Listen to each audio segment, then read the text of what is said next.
Welcome to Drukthar podcast. I'm Drukthar Gill. Today I'm with Professor Dibyesh Anand. Professor Dibyesh Anand is head of School of Social Science and author of Tibet in Western Imagination. And Professor Dibyesh Anand also well-known Tibetan expert who work on Tibet, China, India. And especially Dibyesh is my mentor and also my supervisor when I was here in University of Westminster. Thank you so much for joining Drukthar podcast. No, thank you for having me here. First and foremost, Drukthar, and a special pleasure because it's you who's doing it. So, how you grow your interest in Tibet? Tibetan politics, academia, activism, and all this. Okay, and thanks you for that very important question. I'll start by saying I didn't get interested in Tibet because of Buddhism. And I start with that because a lot of Tibet scholars in the West, they come to Tibet because they have interest in Tibet Buddhism or Tibetan Buddhism. I wasn't interested in Tibetan Buddhism. My interest was very much political. So this is 25 years plus. I'm quite old, right? So when I was doing a master's, that's 1997, 7 years in Tibet came out, Kundun came out, and I was here in England doing my master's. And I noticed how there was so much of interest amongst general public about Tibet. How Tibetans have suffered in the hand of China. And I came from India and I realized that of course Tibetans are in exile in India. His Holiness the Dalai Lama is in India, and yet while being in India I was not interested. So it came from my own disquiet with myself that how come I didn't know of this political subject. I'm a very political person, by the way, right? Yeah. And here in the West there was that much interest. So I started thinking that I did my PhD on Western imagination of Tibet. So you'd think that because there's so much of positive view of Tibet and Tibetans, it helps Tibetans. To an extent it does. The more I researched, I did history, culture, politics, everything, I realized, and I argued in my book, which is called Geopolitical Exotica, Tibet and Western Imagination, I argued that actually Western imagination plays dual role. It provides some help to Tibetan exiles to survive, but it also restricts the movement. I'll give you an example. So United Nations General Assembly has 2 to 3 resolutions on Tibet. Yeah. All those resolutions talk of cultural and religious rights of Tibetans. They don't talk of political rights. Where does that come from? It comes from British imagination, where Tibetans are seen as this otherworldly religious people who don't understand politics. All they require is some religion and all they require is some culture. To protect that, and they don't need politics. So you see, British imagination of Tibet as a backward feudal place, which is also very religious, is then shapes UN resolutions, which is about they need cultural and religious rights, not right to self-determination. And that also helps China, which when it occupies Tibet in 1951, it uses the language of Tibetans being backward and then providing advanced civilization to Tibet. You see, so while we will talk of West versus China, in various competitions, when it came to Tibet, China benefited from Western imagination. That's what I argued, and that was my main interest when I started PhD, right, and work. Of course, my interest has evolved because at that time I was in Dharamshala, I interacted with some Tibetans, but not with many. Okay. To be frank, I was very much of an academic working on Tibet and Western imagination. It's only after 2008 when we had large-scale massive protests in Tibet and media started approaching me, when I started engaging more with Tibetan community, but still in Dharamshala. But it's essentially, I'll end my long answer. 2011, when Karmapa scandal came, there was a whole completely false and manufactured story in Indian media about Karmapa being a Chinese spy. And I read it, and anyone who's a Tibet scholar would see that how bad that story is. It's a false story. So I started writing on social media and wrote in Indian media. And I started getting on social media a lot of Tibetan friends, mostly young. And that's how I then started engaging with youth and the younger people, let's put it that way. And one final thing. What I also noticed was when Tibetans were in crisis, that's 2008, in exile, and when Tibetans in major crisis in exile, like with Karmapa, I noticed that most of my fellow Tibet studies scholars kept quiet. Yeah. And that we can maybe talk later about role of academia and everything, because for me that's not acceptable. If you're working on a people who are occupied, colonized, as Tibetans are, you're dealing with people who are refugees, exiles, and the political movement. You can't claim to be neutral and you can't be silent even when they're suffering from various things. So. Yeah, so we'll talk about your book, Western Imagination on Tibet. Tibet. in West. So imagine Tibet as a religious place where levitating lamas are there, there's yak, and then they couldn't differentiate between, by the lamas, Lama, and the Llama, the animal in South America. Okay. So I collected from 17th century until 1950s. In fact, I read every single popular academic, scholarly, traveler movie, whatever, and I looked at everything and analyzed them. So my overall argument was Tibet was imagined as what I call exotica Tibet. It was not the real Tibet, it was an exotica Tibet that they imagined. And I also argued how British followed what's called strategic hypocrisy. So imagining Tibet as exotic helped them deny any politics for them, right? Yeah. So British also wanted to go to Tibet, wanted to control Tibet in 19th century, but they could not, because of course Tibet was on its own and Tibet had a particular different Qing Empire. So initially Tibetans were very backward, people who need civilization from the West. So there was Young Husband expedition in 1903, 1904, that invasion took place, expedition took place, Tibetans were defeated. Suddenly the image of Tibetans changed. Yeah. So until now they were backward, people who need British civilization, but because of geopolitics reasons, and that's to do with Russia-UK relation, and British realized that it's quite expensive to control Tibet, they withdrew with some treaties, and then they started portraying Tibet as backward, but no longer requiring our civilization, but backward who should be left backward. Okay. Right? And the rationale for that was, and I've argued in my book, the rationale for that was to say that, Tibetans are too otherworldly, they're religious, etc. Leave them. Don't allow anyone else to come in. So the British concern was the Russians shouldn't come in, the Japanese should not come in. So the British geopolitical interest, you see, shapes the imagination of Tibet as not only exotic and backward, but now as someone who doesn't require modernity. Now the realities, I looked at that in my book, so imagine Tibet. So to summarize, China claims sovereignty over Tibet, absolute control. The language of sovereignty is not a Chinese vocabulary, it comes from West, European concept of sovereignty, which is absolute control. It was the British who started using word suzerainty, paramountcy, sovereignty, and they would switch. Yeah.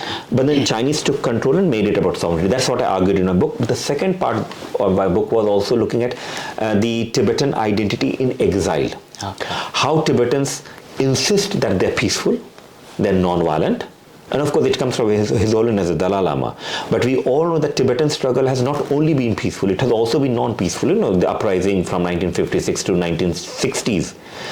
The image of Tibetans as peaceful forces Tibetans and restricts how they can resist China. So the Tibetan fighters who fought China, who died, their history is often erased because they are not peaceful. Yeah. So what I argued was Tibetans are on back foot in exile. They're forced to respond to Western imagination and shape their movement according to that.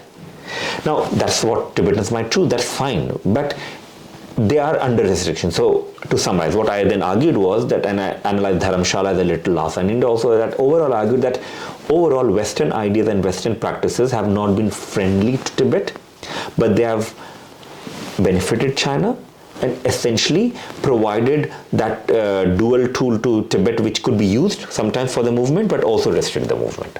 Challenges to work on Tibet, maybe it's like different factors. Yeah, absolutely right. So first thing I'll say is there's no job in Tibet studies, frankly, and I'm not doing history, I'm not doing religion, I'm not doing culture. You see, I'm doing very geopolitics. I recall when I was finishing a PhD, and that was a good advice that someone gave to me. He said, you can't get a job on anything to do with contemporary Tibet and political Tibet because no one cares. Yeah. So while popular culture cared, Hollywood at that time, I'm talking 2002 when Hollywood was still paying attention, not now. Actually, they were not. So my research is actually not Tibet. My research is on imagination and identity and geopolitics. So I framed it as that when I got job, and then of course, which is actually good, by the way. So I don't only work on Tibet, I work on Hindutva, Hindu Nationalism in India, I work on border dispute, which we may talk later maybe, right? I've worked on many things. So this is one of the areas I work on. So that's my advantage. But the challenges I face specifically related to Tibet, of course, is one, pressure from Chinese state. I'll give you examples. So after 2008, because I was quite vocal And I hosted the Chinese government delegation. I've hosted 3 or 4 Chinese government delegations, including of Tibetans from Tibet and China. Very restricted, as you can imagine. But I was very clear, we need to give platform, let people hear. Yeah. Let people judge whether they're right, wrong, whatever, right? So I did that. Of course, I hosted all kinds of Tibetans, including the Dalai Lama, the Sikyong. But more than that, in 2009, there was a major conference I organized before the Sikyong system had come, by the way. Okay. Where I invited various scholars of Tibetan scholars, not scholars like me who work on Tibet, but Tibetan scholars to talk of the future. Okay. So I've been doing that. Still at that time, I'm talking 2008 to 2011, it was still possible for me to visit China and Tibet. Yeah. Occasionally, right? Restricted. I can't speak to ordinary people, but it's okay. I'm not an investigator. I always say I'm not an investigator. I'm not a journalist. I'm not here to do a story. So my visits to Tibet never led to anything written. I never wrote because I don't want them to be in trouble. Okay. Right? But I went. But since 2012, when His Holiness 2012, when I hosted it, after that I wasn't allowed. Right? So you could see the pressure. But in this very place where you're sitting and where I'm sitting, I had a Chinese, so I would often, Chinese embassy officials would talk to me about Tibet. I'll talk to them nicely. I have no problem talking to anyone because I'm not demonizing them. I was very clear that if you claim that you're liberating Tibet, helping Tibet, then you have to understand different views, was my approach. But there was a time, 2016, 15, I don't remember exactly. This was around time when the previous Sikyong, Dr. Lobsang Sang was supposed to come here, and I had organized the event, and I had a senior embassy official coming here, sitting right where I'm sitting now, and practically warning me. He said, we will make an example out of you. If you invite, we will complain to your university and we'll practice threatening my career. And my response was, I said, no, they've done that with politeness. So I can also smile and do it with politeness. I can manage. I don't care. But the only thing I said, if you ever do it, and if my university ever touches me on Tibet, I'll resign. I'll go to media. And because remember, we still have academic freedom in UK, unlike in China. And after that, they didn't get in touch. There was someone from embassy who I knew used a particular profile, was following me and would read, and I'm fine. I would write everything in public. So that kind of pressure is there. Right? But I also have experienced pressure which is sad to an extent within, let's say, not from Tibetan community. I'm quite critical of various things, not only China and Tibet. So for instance, I'm critical of India on certain things, including the far-right government. Many Tibetans understand, some don't, and that's fine. You don't agree with me on things. But I sometimes felt that certain exile officials would be uncomfortable engaging with me, not because of my views on China and Tibet, because they'd fear what might happen vis-a-vis Indian government. Oh, okay. That's another pressure, you see. So when you talk of pressure I've faced, it's all kinds of pressures. But I'm very clear, and also one final pressure I'll mention is particular Tibet studies, events. Yeah. I had put forward the first all Tibetan panel. Other than myself, I was a chair, whatever. And I was a speaker. Then I said, okay, I'll pull out. And I remember the kind of pushback I got from certain white Tibet scholars, not Tibetan, right? White Tibet scholars. All of them, it's too political. You can't use the word colonialism for China. And my paper was the missing C word, China as a colonizing power. So I have felt excluded from various Tibet study circles because for them I'm too political, right? Sometimes within Tibetan community, but that's rare, frankly, I have no problem there. But concerns maybe in Dharamshala, what will Indian government think, but that's there. I understand that I have no complaint against. Concerns from Chinese government pushing, frankly, I don't care. They can go wherever they want to, because ultimately we live in a democracy.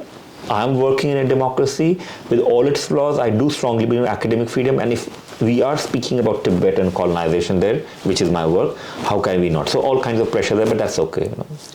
So we are talking about pressures, influence, and all these things. Do you feel like in academia world, especially in Western, specifically in UK institutions, is there any influence from the China? Yeah. Okay. So the way I'd phrase it is, if influence from China is 5%, academics respond by 95%. Okay. So, most of the censorship Yeah. is actually self-censorship in UK. So what happens is, and again, it depends on university, depends on individuals. Many academics you'll find who will sympathize with Tibetans. but they'll not write public they're sympathizing Tibet, but they need access to China because they're working on Tibet, China, so they need access to China, right? They would do that. So it's because of that reason. Then also institutions have partnership with Chinese institutions, and anyone who knows about China knows that each institution is completely controlled by the Communist Party. Yeah. So there's no independence there. It's not that we can invite Voicer, right? Some of your audience may not know Wang Lixiong, a Chinese scholar, intellectual, partner, husband of Sering Voicer, right? Yeah. I hosted him here. I invited him. He could come. Voicer couldn't come. But even people like him have no space anymore. So since Xi Jinping came to power. Yeah. So here what happens in the UK is there's a well-documented thing on Confucius Institute and impact it has on universities. Yeah. But in general, institutions are reluctant to, they don't prevent, but they're reluctant to promote research and talks that are seen as very critical of China because they fear that what about Chinese students will be upset, what if Chinese students will not come, what will happen if Chinese institutions pull out, etc. Because there's a lot of money that comes from there. That's the fact. But I would still say that's my sense overall in higher education is it's not university management saying do it. Yeah. It's often academics like myself who for our own self-interest but partly also our misguided care for what we think Chinese students want end up censoring ourselves. So I think these are different kinds of pressure. So what is the significance of the Tibet in the especially recently there are lots of border dispute between India and China. So what is the Tibetan significance in this border issue? Okay, so the last international treaty in which Tibet was mentioned, 1954. There was a Panchsheel agreement between India and China, which says that this is a treaty agreement between the Republic of India and people of China over India's relation with, they didn't say China, the Tibet region of China, Tibet, something of China. Okay. So they acknowledged that Tibet is region of China, but they still said Tibet is mentioned, right? There's a word, 1954. Go and I'll say, this is a test for you. Go and check any book on Panchsheel agreement or India-China border dispute written by not only Chinese but also Indians and Western scholars in last 30 years. None of them mention the full name of that treaty. They call it Panchsheel agreement. They don't call it by its full name, which mentions Tibet. So what has happened? I looked at 50 years of Panchsheel. There's a particular volume brought out in India, and I read it. Tibet word is not there. So imagine that people are either denouncing or celebrating that Panchsheel, depends on what your ideology is, right? Okay. Some want better relation with India and China, some don't want it, but both of them come together in erasing Tibet. So my work essentially argues that India and China border dispute is a result of the disappearance of traditional Tibetan state. The traditional Tibetan state disappeared because China occupied it, took over, and international community remained silent. Right, so I'm essentially arguing about the centrality of Tibet in India-China relation. I'm not the only one. Professor Dawa Norbu, a foremost Tibetan, he had done that many decades ago, right? But where I'm also looking at is looking at both narratives. This is a book which I have not finished, by the way. The book's still overdue for me, but I need to finish it. But I looked at two arguments. What is China's claim over the border? Where does it come from? It all comes from China's claim over Tibet. Yeah. Right? So Tibet is the heart. Without that, China has no claim. Yeah. And they are clever because by asserting their claim over Tibet, they are asserting claim over the regions. Now, India's position is in a more awkward one. They accept that Tibet is part of China, that's history, but they also argue that the Shimla Agreement signed, and particular secret treaty, signed between Tibet government and British government, 1914 is somehow legitimate. Yeah. But for that to be legitimate, you have to acknowledge that Tibet was independent, right? Then to acknowledge Tibet was independent, it is no longer independent, you have to acknowledge that how did it lose independence? You see, so India's position is where India did benefit from taking some land from traditional Tibet, that includes Tawang, by the way. Tawang did not belong to India, that's very clear. Tawang never belonged to China. Tawang had a particular relation with with their Tibetan government. Traditional Tibetan state. Yeah. So that's the history. In present, what I argue is the reason it's significant is because the treaty, the only treaty that marked the boundary was between secret treaty between a state that does not exist anymore, Tibet, and another state that was decolonized, British India, now India. Yeah. So this complicated history, but today also, if you look at it, I mean, frankly, neither China nor India care about Tibetan Himalayan people. I mean, that's my argument, right? Okay. India might be better because they're not oppressing them the way China does, but they're doing it for their benefit. They're not doing it because they actually care about Tibetan people. That's my argument. I know I differ a lot from many Tibetans themselves who are very grateful to India. I would differ even from His Holiness the Dalai Lama on this, where he would thank India for hospitality, and that's fine. I understand that. But as a scholar of international relations, I also see how, when it comes to border dispute, Tibetans Special Frontier Force, what was established in 22, this is essentially Tibetans working in Indian military. Yeah. But 8 to 10,000 Tibetans work in Indian army and they're not even recognized properly. And even when they're recognized, they're given medals by hiding. Yeah. So it's very odd and sad story where Tibetans have been playing so much role in protecting India from China, and yet it's not openly acknowledged. It's not even acknowledged by most scholars, by the way. Yeah. Because I speak to Indian scholars, some of them are fine, but most of them would say, yeah, but we gave hospitality to Tibetans. They are grateful, they should remain grateful. And one, I remember one particular important report produced by an important organization, I'll not name them, right? But I read it and they use the language China's Tibet. And I thought, why use China's Tibet? That's a language Chinese government uses. But it belongs to China, isn't it? So come back and end with this, is that Chinese public diplomacy has been very successful in influencing viewpoints elsewhere, India, UK, everywhere, where British officials, Indian officials, they'll start talking, oh, Tibet is sensitive matter for China, we should be careful. Why not the Tibet is sensitive matter for Tibetans? Why ignore them? So that's, I know I give a very long-winded answer, but that's the work I've done. There's one article that I wrote that came out on challenging or questioning some of the Indian claim over that region. Another piece I wrote, I did bring a special issue of a journal on China-India border dispute. My interest is very that, look, let's recognize centrality of Tibet, even if the countries want to give up on Tibet, right? Yeah. That's the job. At least as scholars, we should not be complicit with it. We should be examining it and challenging it. What do you think about the Tibetan government exile in the future, like next 30, 40 years?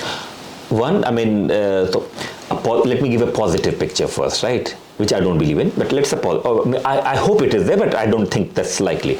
Positive picture is Tibetans, India is a democracy, Tibetans have lived there, Indians recognize that Tibetans not only provide them security on the border through the military part of, people who fight for India, but they also provide long-term security because Himalayan people are Tibetan Buddhists, etc., right? That's a positive one.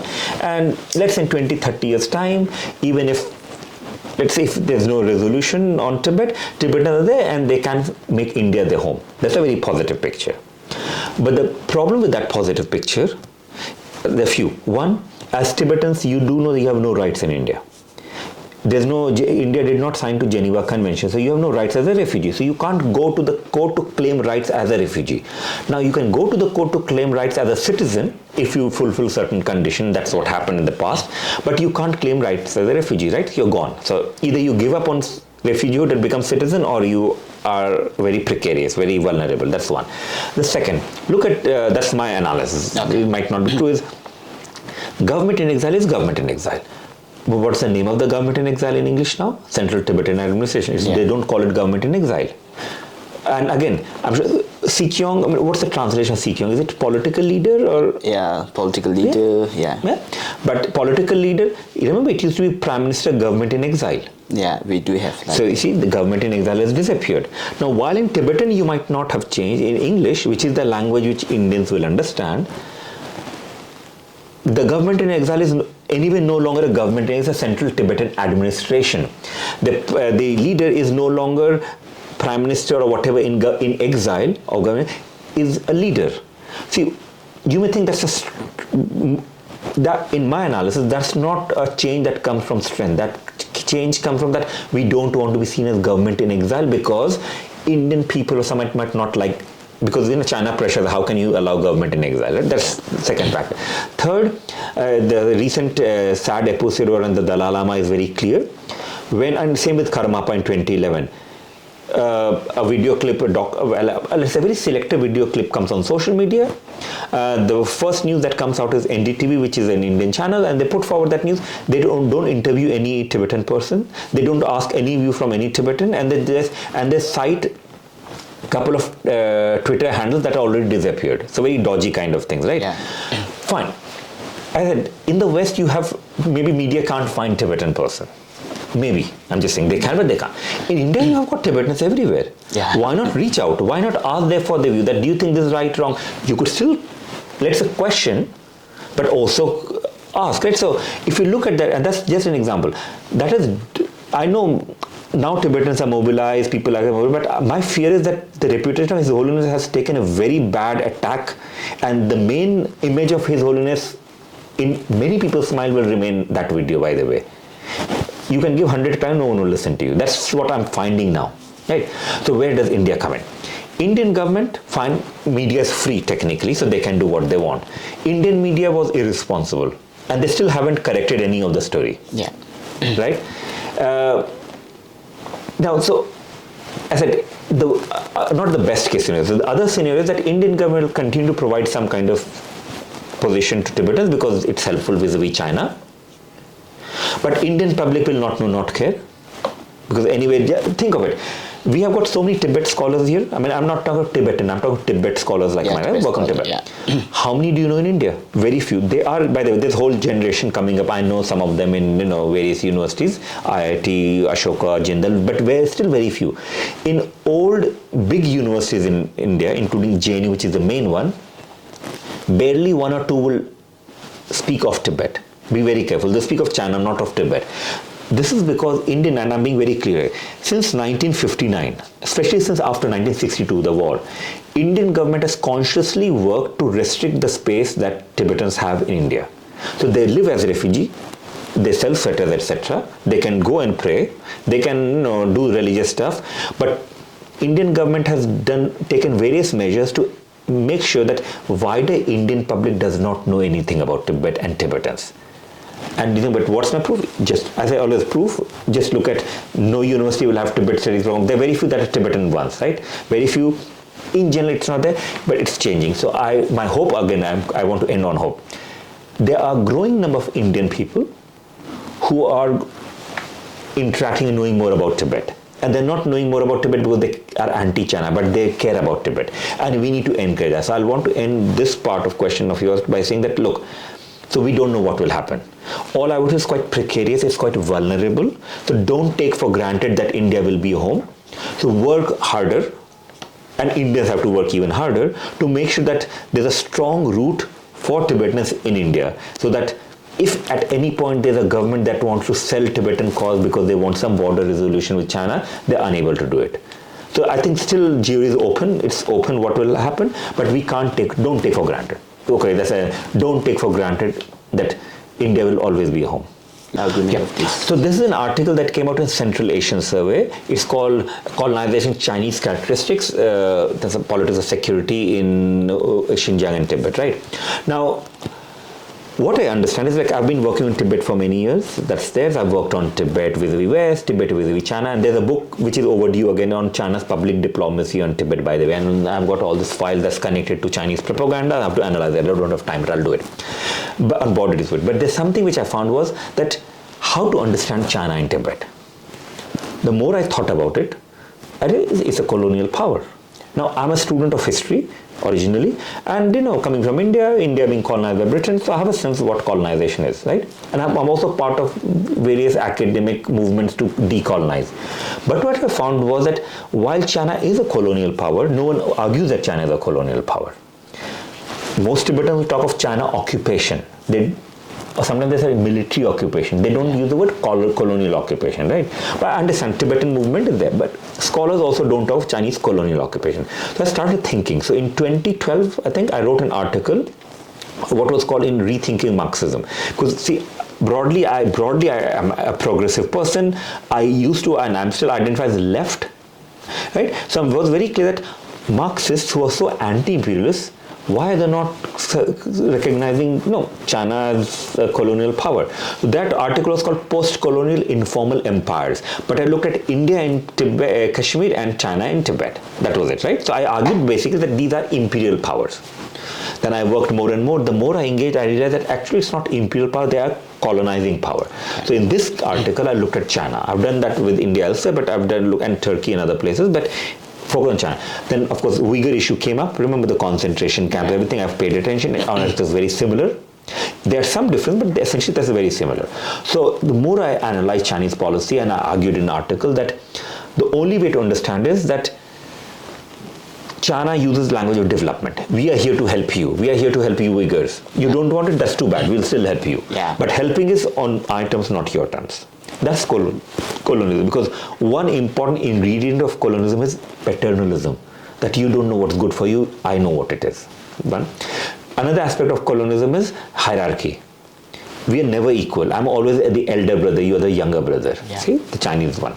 Third, military occupation, militarism, violence, we know it, that's very much there. So which people know? So all the human rights organizations, they focus on the violence part and the rights general part. So I look at it, but for me, that's obvious. As a scholar, my role is to look, even when you don't see violence, even when you think, oh, China is building hospitals, building roads, building railways, that's where colonization comes. You see, the violence is part of colonization, we know it and we can identify. But how to identify the ways in which China also uses the language of love and care to colonize. So that was my focus in the paper. And with the Uyghur, of course, so violence, I looked at development as a mechanism of control, I looked at paternalism, I looked at knowledge production. So how does China produce knowledge about Tibetans or of Uyghurs or both, which is colonial. Your history is us, you belong to us. Tibet is always part of us. Uyghurs are always a grateful minority.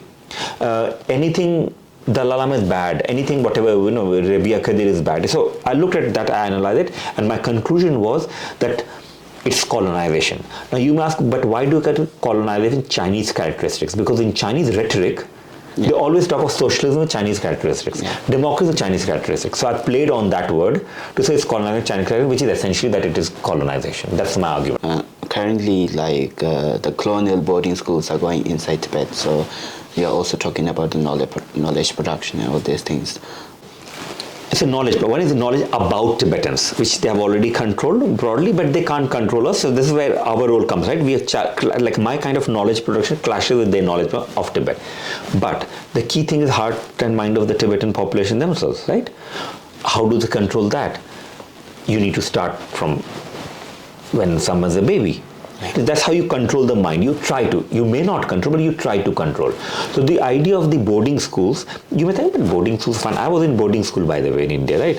But so you think, but what's wrong with boarding school? But the Canadian example is a good example, where boarding schools for indigenous people, for Native Americans, was not simple boarding school where privileged people send their children to get education. They were semi, if not completely compulsory boarding schools where your culture was transformed. Your mind was changed to make you more modern, right? And I say Canadian example because what China is doing is not unique. Countries have done it. But this does not make it less worse, because there's a growing awareness that what Canada did with native Canadians, for indigenous people was oppressive, unacceptable, and completely wrong, right? There's a recognition.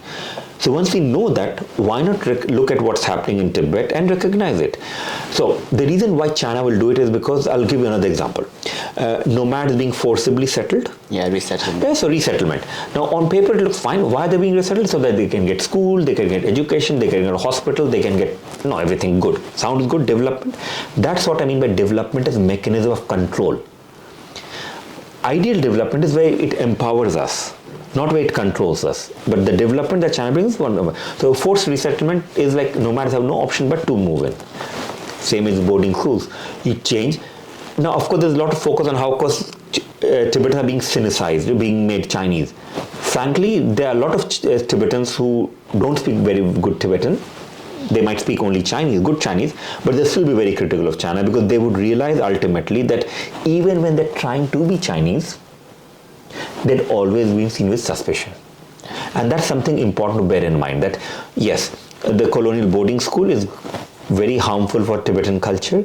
It puts additional pressure, but from Tibetan perspective, it's a tragedy. But from Chinese government perspective, I would say they are can I use the word stupid?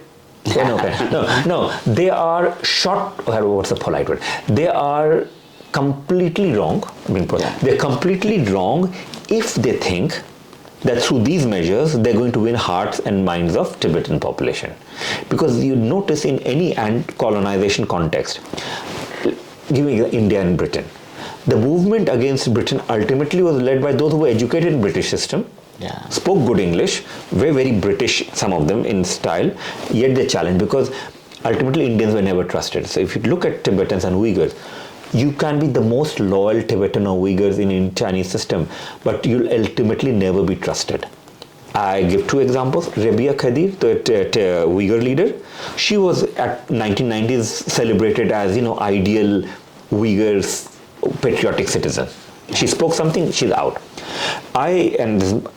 A decade ago when I was in Tibet, I wanted access to travel somewhere, go outside Lhasa to some place, and my Chinese official, there's no friend, but the Chinese official who was the key person, their contact, he said, and he understood I wanted to. He said, okay, that's fine. So he said, did you ask for permission? Because he said, ask senior people, then only you'll get permission. Yes, I asked those two people. He said, but they're Tibetan, they have no power. Now the senior most people, they were Tibetans, by the way. Yeah. But he was very clear that they have no power. Ask this Chinese person who's lower down.